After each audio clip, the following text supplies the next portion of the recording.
In this episode of the Smart Community Podcast, I have a fascinating conversation with Aileen Gemma Smith, the CEO at Visualytics Technology Incorporated. Aileen Gemma tells us a little bit about her varied background from English literature to allied health to data analytics, and how she became interested in the smart city and community space. We discuss why it's so important to understand the needs of all users so we can better deliver services to our community, and how data can help us do this. Aileen Gemma tells us about how she sees Australia currently embracing smart concepts and some of the projects she's currently working on right now, including with Transport New South Wales. We then discuss the power of having executive buy-in and support to empower and enable teams to do things differently, and she uses the term fluency to define the different and varied experiences and expertise that we all have, and why we really need to be honouring and respecting our different expertise, experiences, and fluencies when it comes to integrating across the disciplines. Aileen Gemma and I then have a fascinating chat about the changing narratives for emerging women leaders in tech and bringing more diversity into our conversations so we can foster inclusivity. Finally, we finish our conversation discussing the lack of awareness about how much context matters when it comes to AI and machine learning, and the need for far more tech and data literacy across the board.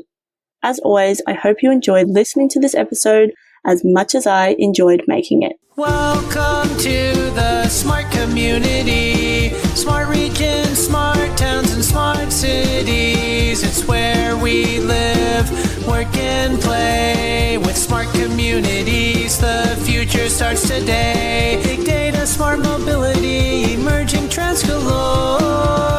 The Smart Community Podcast is what you're looking for. Hello, Aileen. How are you today? I'm good. Thank you for having me. Thanks for coming onto the podcast. Let's jump straight in. And can you tell us about your background and what you're passionate about? Absolutely.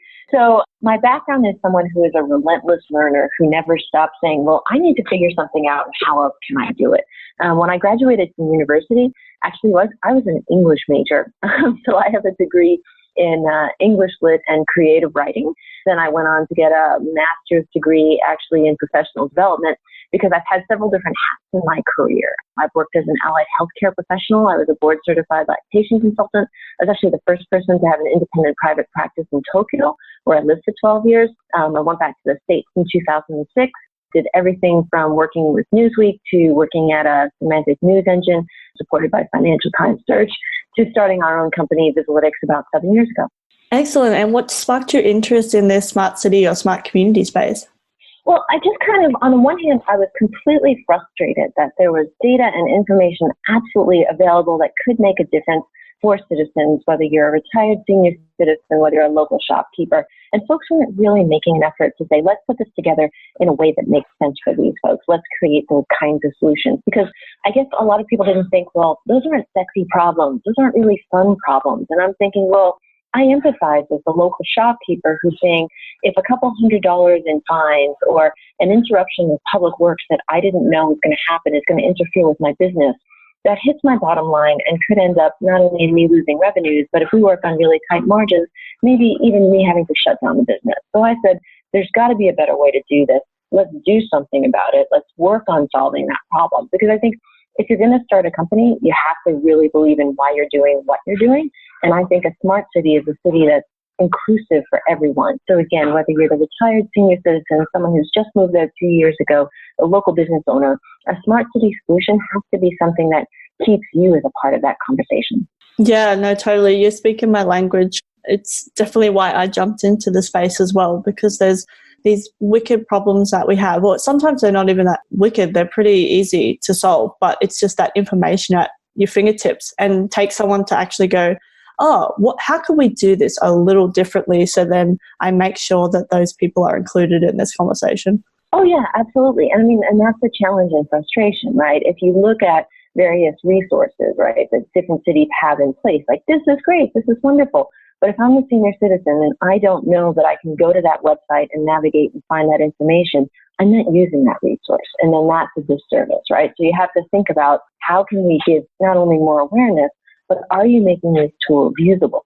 And a lot of times, a lot of folks are thinking about, okay, someone is 25, upwardly mobile, this is a particular socioeconomic background that they come from, and they're leaving out whole different audiences of folks that actually really need those resources because they haven't thought about, well, what's that perspective of that user, right? And same thing too, if I'm, for example, working with like high school students who are looking for internships, maybe they're the first in their generation who will be going to, or the first in their family, who will be going to university. Maybe they don't have parents that are on LinkedIn. Maybe they only have a mobile phone and they don't really have dedicated access to a laptop.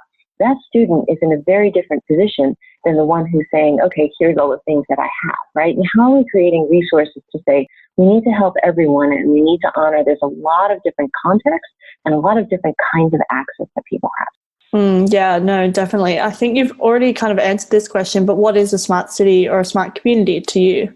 So a smart city is a dynamic city. I think a smart city is a city powered by data, but again, it's about thinking on how do we make that as inclusive and as supportive to everyone as we can, right? And I come back to my example with senior citizens a lot because even though his daughter runs a business intelligence and data analytics company, my dad's got a flip phone. My dad, he likes to be able to use things like Alexa to ask questions, but he's at a disadvantage if it comes to navigating the web because he's not sure where and how to begin. So if we think about creating solutions for a smart city, it's understanding all of those different kinds of touch points where people have different degrees of digital fluency, people have different degrees of mobility and kinds of access, as well as people have different kinds of financial profiles. So the idea that I have a smartphone, I'm going to be able to pay $2.99 for an app. If I'm underbanked, you've kind of like left me out of the entire conversation. So a smart city is really in saying, let's define all of those users. Let's make sure we've got different kinds of access so it's not one size fits all. And let's really understand the perspective of those users, especially for the folks that may have limited resource or limited access to certain kinds of resources. Yeah, I totally agree. And it's something I've been thinking about a lot lately, how we actually shift that focus from super sexy, smart things and use some of that sexy, smart money to actually solve some of these real problems that could be quite transformational for people that have the most at stake here. So yeah, you're definitely talking my language, and it's something that it's not talked about enough in this space. I think there's bits and pieces floating around, but it's what's that real kind of tangible change that we can make. And like you said, they're not necessarily the sexiest problems, but I actually find them really interesting because there's no one answer. We're going to explore, and that choice for people on the other end, the users, is also really important, but how we make sure that that's integrated together with other systems. And so you have that multiplier effect and not just like one system standing out on its own, because government services and cities, they're very complex things and have to work kind of as a system. But oh, absolutely. Yeah, working as a system, but you can't do that if you don't understand the real needs of the people that you're trying to serve as well. Right. And I deeply empathize with civil servants that are saying, okay, how are we working on these hard problems where we do have to understand and empathize those constraints, but what do we need to do to get those folks at the table, right? So I think a lot about, transportation mobility, where folks are like, oh, this is great, one-touch pay, and I've got Apple Pay. And I say, okay, what about the person that doesn't have that online banking account access? What about the person who's saying, I still need to operate in cash? How can you help me? Because this whole system just assumes a completely different narrative. What do I do now, right? Or even thinking about other things for mobility, where it's like, okay, those scooters, they're awesome. Bikes, those are awesome. Dad's not getting on a scooter or a bike. But we still need to be able to say, well, what do you do for folks that have limited access to transportation? Say, we want to serve those communities. Let's think about the residents who live in those communities. And those are hard questions, but I think the opportunity exists in that when you sit down and you're really talking to folks within public sector, certainly here in New South Wales, there's a real sensibility of we have to think more broadly. We have to be more inclusive in the questions that we're asking, in the outreach that we're doing. So there's a willingness there. And I think there's an opportunity in public and private partnerships to say, well, let's try to do this a little bit better here, a little bit better here. So to your point earlier, we start to get these kind of ripple effects where, okay, great, this has happened and this has happened, and now we can start to really begin to amplify that. I think that's where it really becomes A smart city is saying, well, how do we better deliver resources and services to our constituents? Because we've identified this is where the seniors are, and this is where they're going to need that access, and this is where we've got job opportunities that are being underutilized because those high school or uni students that actually could apply for them didn't know, right? And we want to be able to use the power of information and all the things that we're doing in tech right now to say, look, filter and serve them, instead of just, oh, look, cool, here's a new shiny thing, put it in the blockchain, yay, right? Like, let's do something more than that. And it's nice to see that there's definitely an interest in wanting to do it. Again, to your point, it's not a small feat. It takes a lot of time to get there. Yeah. I think we've moved on to this next question, so let's just go into it. Why do you think that this concept is so important? Well, again, because you have challenges with, okay, we've got aging population, we've got different density of population, we've got cities where you're seeing brain drain, that youth are moving out and not coming back. So we're getting to a tipping point where kind of the status quo won't exactly handle the situation as it is today. So there's an urgency in, well, what are we going to do about this? And can we do something different, right? So I think that's why that becomes important and transformational. And a smart city is more than just, oh, look, cool buzzword. And I don't know, somehow they said something about there's more bikes for us or this, that. It's more than that. It's really about saying, can we work together with public sector to better deliver services, but also to change kind of quality of life for residents? I mean, soup to nuts, from what are we thinking about recycling and how are we making that clear to people, to how are we all becoming more interconnected with one another and not necessarily isolated, right? Because if we're always just on our phones or working remotely, we lost that chance to sit together and bring business into the coffee shop, but also really understand who our neighbors are and who our community are. Yeah, no, I agree. And I've been traveling around and I've been talking about what the smart city thing is, and particularly in the mobility space. And I found it really interesting that sometimes when I would talk about it, people would go, oh, so you're talking about the public sector and making this services more efficient. And I said, well, yeah, it is that, but it's not about just making more efficiency and, having a new system that makes it easier internally. That's important, but it's actually that outward facing where it's about solving problems, real problems for people, and then how that actually integrates into the public sector, because ultimately the public sector, that's what their job is. That's what I feel like. I'm a public servant at heart. I don't work for the government anymore, but it's that service component of it. And I really, once I started talking more about that, that's when it kind of made a lot more sense to me that it's not about this shiny thing at the end. And if you start asking those questions of what problems it's actually solving, you can't actually end up with the shining widget if you answer those honestly. It might be part of the solution, but the whole thing is like the framework, right? Yeah. Okay, excellent. Let's go on to this next question, which is, how do you think that Australia is currently embracing this concept? So from the perspective of someone who lived in Tokyo for 12 years, came back to the States for 12, and is now celebrating 1 year in Sydney. So there's limits and bias to what I know and what I don't know, right? But I would say certainly here in New South Wales, within the transportation cluster, where we have, a couple of different projects and client work that we're doing, there's absolutely a willingness to say, we need to do more. We need to think about doing it better.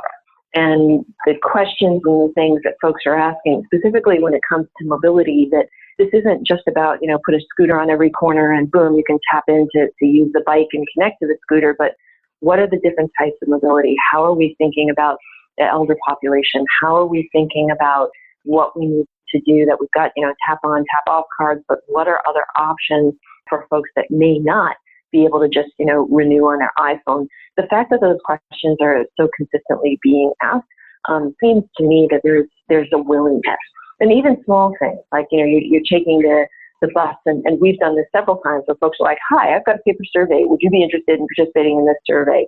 And you see like there's a push out of different kinds of information. I think that that's a really positive sign, that it's not just a, hey, this looks good on TV and we need good social comms, but rather there truly is a willingness to do more and to understand some of the limitations that we've got to date where we need to improve. Yeah, I agree. I think there's I can't speak for New South Wales, but there's this shift now from like, what is it and why are we doing it, and not focusing so much on, I think we got caught up in what the smart city thing actually meant and all this kind of stuff.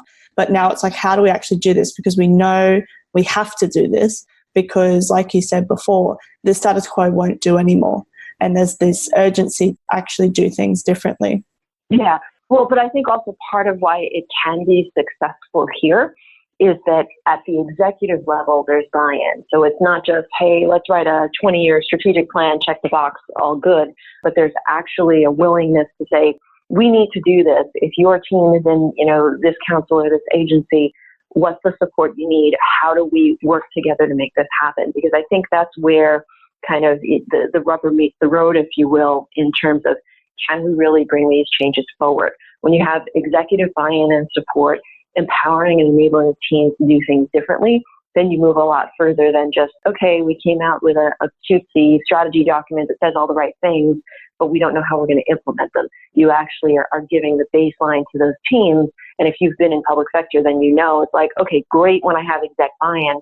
If I don't, sometimes my team is hamstrung just by the levels of agency and bureaucracy that we need to navigate through.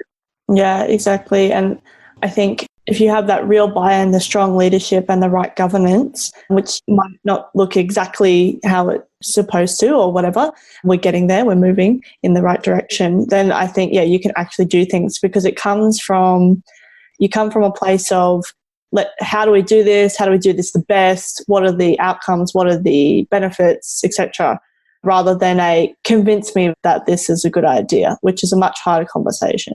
Oh, yeah, absolutely. And I've sat sort of on both ends of the table where we've had public sector clients who will say, hi, I'm the innovation director, and I can't do anything because I don't have exec buy-in. So I'd like to be able to push ahead, but I'm stuck with this. Can you help me work through my bureaucracy? Because I still have to make that case of sell me on why this is important.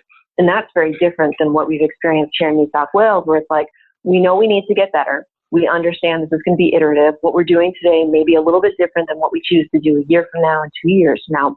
But there's that willingness to say, we've got to start somewhere. We've got to start to be able to put things forward. We know that we don't know everything. And to see that in public sector, I actually really think is a transformational moment because, there's a lot of sense that these are taxpayer dollars. We don't want to do anything unless it's the right thing. Let's be very measured about it versus can we do some small successful experiments, use those as the impetus for scaling and doing more. And I think that's a wonderful approach.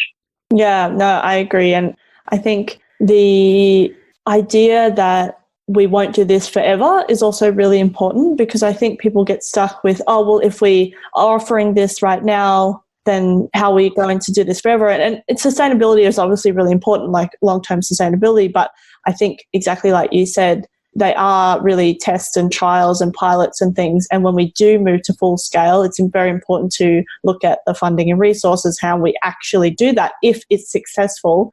But it may look different to right now, which, is a different mindset to have as well. And I think we all kind of struggle with that. I've chosen to do this and this is how I'm going to do it. You can't really see past the doing it a bit differently. Yep. So I think that part of it is really an interesting one. And when we can actually do that, how much we can shift and change because we can go, right now we're going to do this. We realize it might look different in 6 months, even 3 months, time, but we're going to try this now and then pick up the learnings. And actually, I think investing in what's not done very well or wasn't in the past is that finalization of projects. So when we look back and go, these are the lessons learned, whereas now we have to do that because we're iterating, I think we'll get a much better skill sets, developed and all those type of things as well. But it is something that we need to develop and continue along the way. 100%. And I think, very eloquent in putting it that way, but that also opens up an opportunity for folks like us who are sort of external, right? We're not public sector to say, well, here's how in startup land we've approached it. Here's how we've iterated. So if you can come together as partners saying, public sector, here's what we need to do. Private sector, startups, et cetera, here's how we're able to move quickly. How can we deeply partner together so we can each share one another's context, if you will? And here's what I need to do. How can you help me make it happen? Here's what as a startup working with public sector, what we need to do to make this pilot successful. And when you start to have that, like, oh, wow, we've got different fluencies, but we're all working together on the same problem, I think that's where you open up new conversations on this is what's possible within government, right? Because we've had the privilege to talk to, for example, subject matter experts who've looked at particular data for 5 years, 10 years, 20 years, what have you, and they think about it in like a really rich and deep way, but in a very siloed way. So when you come to the table and say, this is awesome, thank you for your experience, now let's think about how we can use that in this context of solving other problems. It's like, oh, whoa, hold on. We never thought about putting that together in that way. That's really interesting. Now I want to bring this person and this person to the table because let's think about a facilitated conversation on what else we might be able to do. And again, I think that's where a lot of opportunity lies in bringing folks from the outside in saying, have you thought about this?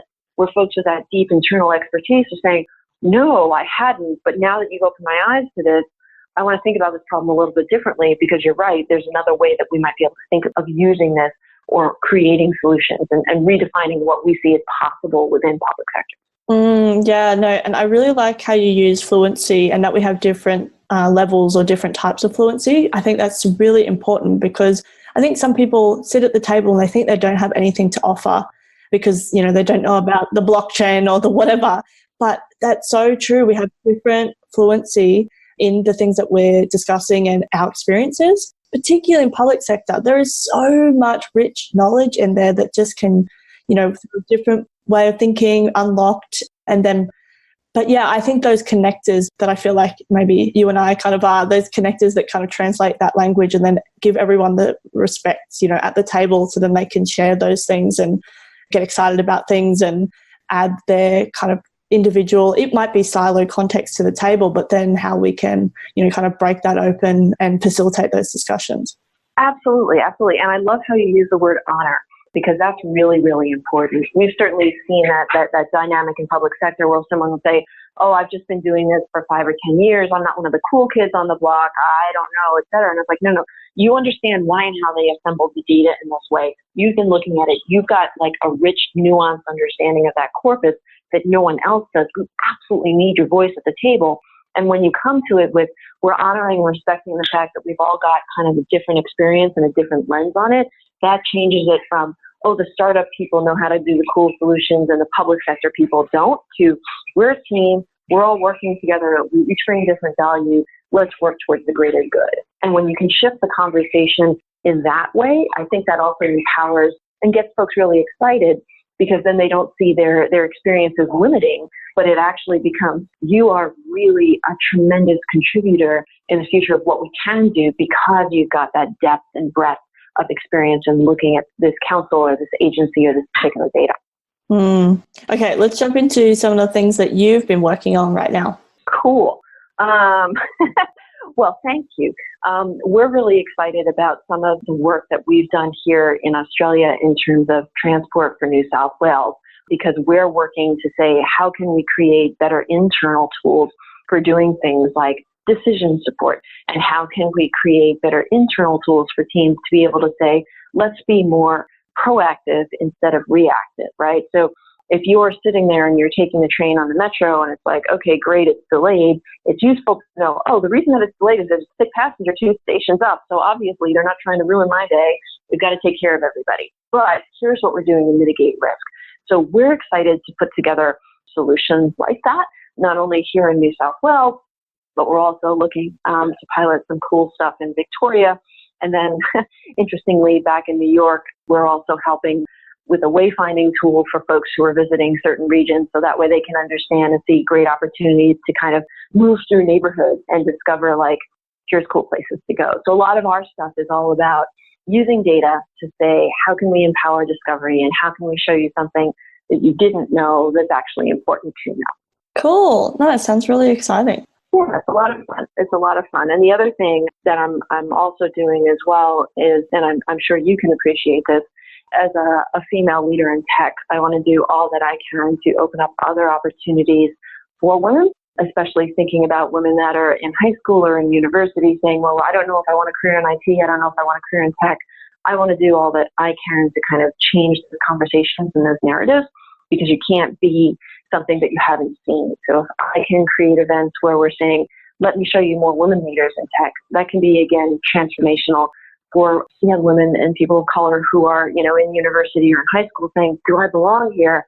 Oh, wait, there's somebody that's doing really neat things that actually has a similar background to me. I want to learn more about this. So one of the other hats that I wear is as a AWS community hero, creating events like that. Because again, I feel this obligation as someone who's experienced a lot of bias.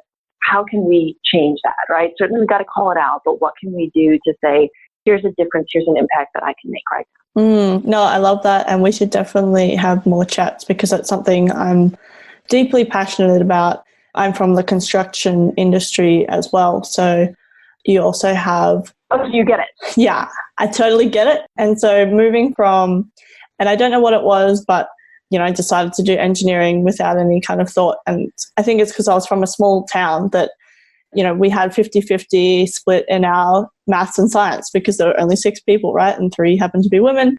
And I didn't quite realize until I got to uni that, okay, I'm a unique person in this kind of system here. But it didn't really bother me until I kind of worked out that there was these biases. I was a bit naive, I suppose, and these things that were happening, and then moving into the construction industry. And I mean, even if you're unique, that shouldn't mean that you're treated any differently. But yes, working in the construction industry obviously comes with a lot of different challenges. And how do we not just continue to push the emphasis on that women have to be doing something differently, but how we make those environments safe for everyone?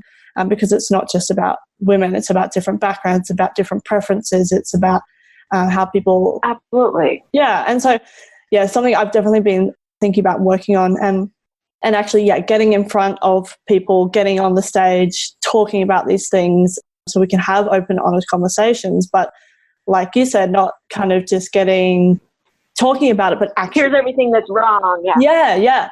Like that's not useful, right? Totally.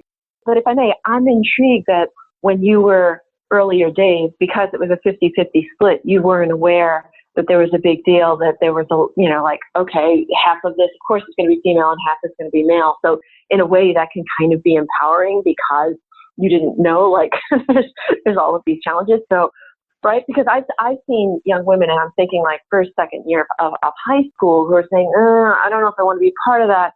That's not me. So when you talk about challenges, it's like you have students who've actually never gone forward in their math or the physics simply because they didn't think that they should, right? And when you can change that at that core level, that's important. Because then when you got the university students saying, okay, cool, now what do I do?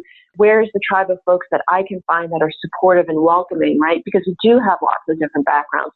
I mean, that's important. And that's important from whether here I'm working with university students or here I'm talking with, another company or what have you, saying, but what are you doing to be supportive? What are you doing in even your outreach for recruiting that says, hey, I'm welcoming to everyone, right? Because if it's like, oh, look, we love beer and ping pong, you're going to attract a particular kind of person, but you're going to leave out a whole bunch of others, right? Because I'm going to say, hey, if I were a mom with small kids at the time, obviously I don't belong here and you don't want me, right? So the more that we can say, and this comes back to the larger point of what's a smart city, it's an inclusive city, right? And that means we've got lots of different faces and lots of different ages and lots of different backgrounds. And that's really, really good because we want to include those perspectives. Because the more that you have them, you can suddenly say, well, if I hadn't had this person on the team, we never would have thought about these things because she brings this unique perspective that we just simply hadn't considered as a group of, 20-something males or what have you, right? So the more that we can change conversations like that, I think the better that is for everyone. Yeah, I agree. And I think there's this subtlety that, I don't know how to articulate this, but if all the conversations are, like you said, just this is what's wrong, we're going to talk about what's wrong, but then we're not moving on to, okay, well, how do we want it to look and what are we doing to actually live it and breathe it? Then we're never going to step out of the kind of rut and move on to the next level, which we're all on a, kind of level playing field. And the only way you do that, again, I think, is start that subtle conversation because it shouldn't be, I'm here because I'm a woman and in tech and I'm a unique thing. I'm here because I'm the person that has the engineering experience and the background, and I want to inspire you to know that you can do this as well, no matter who you're talking to or who the people are. So it's like this changing the discourse to, oh, well, she's just there because she is the woman in tech or whatever. But it's, no, she's the one with the experience and the deep learning and the knowledge and the things that she needs to really share. So I think we're getting there to kind of move the needle, but not being, it's something I've been thinking about a lot. So anyway, we should definitely have a chat after this and see what we can do. Of course. Yeah, cool. Okay, I'm really excited about this. But anyway, let's move on to the next question first. Okay. What are the emerging trends that people aren't talking about enough? So I don't think that there's enough talk about how much context matters in terms of artificial intelligence and machine learning. Like, a lot of folks are bandying about, oh, look, AI, ML, oh, look, this, and where I don't think, certainly from like people outside of tech point of view, I don't think that there's enough richness or just surfacing out in conversations. This is how much information is available, and this is how it could be used, right? Here's the limitations of it. And I think folks sort of miss out on both how powerful context is, as well as, in some cases, how hard it actually is, right? Because it's like, oh, just use some AI and ML. Like, yeah, let me just whip some AI and ML up now. Understanding that, I think, gets missed out, right? So coming back to Dad, he's like, oh, we went shopping and I was so surprised because then Mom got this ad on Facebook and, we didn't even take our phone out. It's like, okay, so Dad, let's back up a minute. You had location on the Android phone and you went in this store and you used your credit card, and here's how all of these things kind of got tied together. I think that too many folks that are outside of working on the solutions directly don't appreciate how much is going on. There was actually an AFR article, and I can send you the link, a couple months back, where folks were surprised at how banks were doing credit checks using all sorts of, different factors, where if you had signed up for a biweekly, gym thing, that was a tick against you that you might be wasting your funds. And if you had used Afterpay at all, it was something ticked against. And it's like, wait, why are you bringing all of these things together? Like, I bought pet food once. Does this mean I'm more at a risk or not for a mortgage, right? And I think that's where there's not enough attention given to just the veracity of what people can start to know about you or define patterns about you when you start to put all this information together. There's a lot of misstatements about it, or, overly glib in one direction or another. And I think that needs to be changed. So I wish there was more attention to that. Obviously, as a graph database person, I would say I wish there was more attention to graphs, because they are really cool and you can do a lot, and it's not just all in banking or in fraud detection, but that's just esoteric to Aileen. But those are the kinds of things where, in terms of the broader conversation, I wish that there was more attention and awareness given to it. Yeah, it's something I've been thinking about as well, this kind of tech and data literacy. So you talked about fluency, and I think then there's another component, which is literacy. And I think everyone's scared about the AIs and the machine learnings and things that are happening or whatever, or that are going to happen in the future. But we don't realize what's happening right now at our fingertips, or just behind, a system in our handbags, And I think that there's this impetus to really change people's literacy or enhance people's literacy, because it's not the same as it was before. It wasn't reading, writing, okay, now you're good to go out in the world. There's all these things that are happening that we just do not fully appreciate. And it's not that we may not change things. It may just continue to work as we work and that type of thing. But I think where our data is and what it's being used for, we don't understand fully, even people working in the space, because there's not a layer in the middle that says you must, as a company accessing data, these are the things you can and can't do, and people must understand where their data is going and who's using it and how it's being used and what are the consequences of that, positive, negative, what systems or services are you allowing them to be able to use because they said that your location's on a rideshare app or something like that. So I think that literacy is really important. because I'm struggling with who is responsible for making sure that happens. And I kind of go back to public schooling. The government is obliged to, offer public schooling. And at what point is it that it's also obliged to offer this level of tech and data literacy? Yeah. And I think that that's a great question, right? Because you've got school students who need to understand it's not only think carefully what you post to social media, because future employers will Google you, and those posts will come up, right? So it's more than that. It's actually understanding, what does this mean? What have I given access to? What might be shared or sold or used or augmented together with other information where you think it's siloed, but actually between telcos and others, it becomes not, right? And I would agree with you that we need to have more of that digital literacy taught in schools. I think the challenge for educators is, imagine that you're that school teacher that's been there for 10 years and you're not thinking about, well, what does this mean? How can I teach something that I'm not necessarily that deeply fluent in to these students? So instead of saying, hey, teachers, you don't know anything, where can we come and say, let's be helpful partners and say, here's how we can start to upskill. Here's how we can start to work together, because I think too often in tech it becomes an us versus them. We know what this is and you don't, so we're in a position of power and you're not. And I think we need to do more to change that, especially with really complex questions that do start to get into some ethical concerns of, well, who is teaching data literacy and how do we want to define it? Everybody's like financial literacy, but yeah, okay, what about data literacy? I absolutely agree with you. These are important questions for us to think through. I really loved our conversation. So thanks so much for coming onto the podcast. Thank you for having me. This has been an absolute pleasure. Yeah, and we'll definitely chat afterwards. I really just have one last question, which is how can people connect with you? Absolutely. Best way to find me is either on LinkedIn, Aileen Gemma Smith. Connect with me there. Happy to be in touch. Otherwise, you can follow me on Twitter at Aileen Gemma, Aileen Gemma, and hope to keep in touch and hope to keep chatting. Cool. Thanks again for coming onto the podcast. And yeah, we'll talk soon. Brilliant. Thank you so much. Have a great day. You too. Bye. Thanks so much for listening to the Smart Community Podcast. Show notes for this episode and all other episodes are available on our website, mysmart.community. If you have any questions for us or any of our guests, you can email hello@mysmart.community or find us on the socials. We are on LinkedIn, Facebook and Twitter @SmartCommPod. That's comm with 2 M's.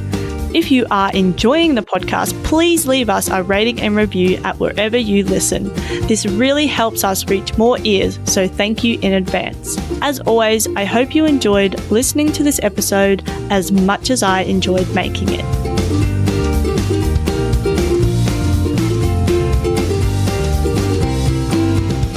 The Smart Community Podcast is what you're looking for.